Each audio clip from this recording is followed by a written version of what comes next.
Genesis 48. Jacob blesses Joseph's sons and affirms God's promise.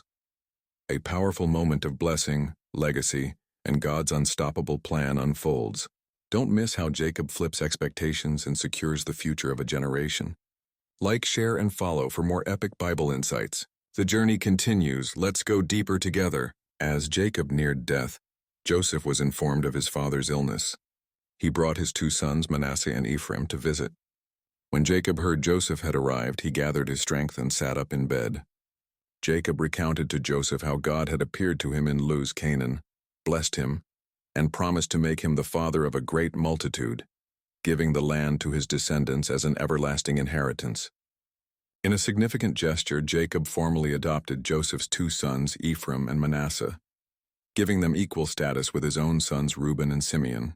Any children born to Joseph afterward would belong to Joseph and not be included in the same inheritance tier.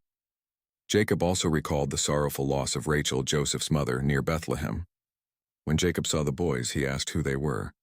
Joseph explained they were his sons, and Jacob asked for them to be brought near so he could bless them.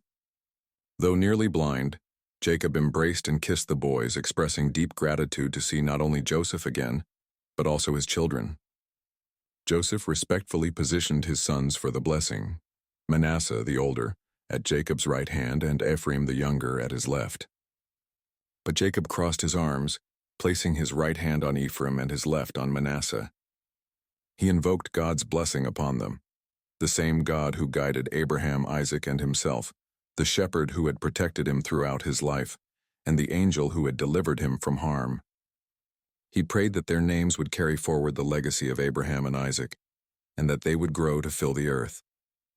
Joseph tried to correct his father, believing he had made a mistake by placing the primary blessing on Ephraim instead of Manasseh. But Jacob refused, explaining that while Manasseh would become a great people, Ephraim's descendants would surpass him and become even more significant. Jacob declared that Israel would use their names as a standard for future blessings. Before concluding, Jacob told Joseph that though he was about to die, God would be with him and bring him back to the land of his ancestors. As a special inheritance, Jacob granted Joseph the ridge of land he had taken from the Amorites. Lessons learned. 1. God's promises transcend generations. Jacob reminded Joseph of God's covenant, showing how divine promises are passed down through faith and obedience, not just bloodlines.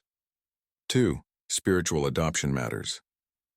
Jacob's adoption of Ephraim and Manasseh illustrates how spiritual inclusion and inheritance are not limited by birth order or nationality. 3. God's plans defy human expectations.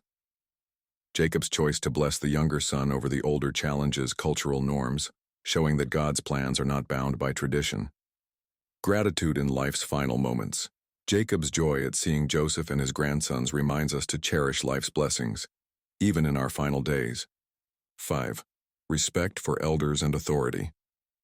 Joseph bowed before his father, showing honor, even when he disagreed with his decision, a powerful example of humility and respect.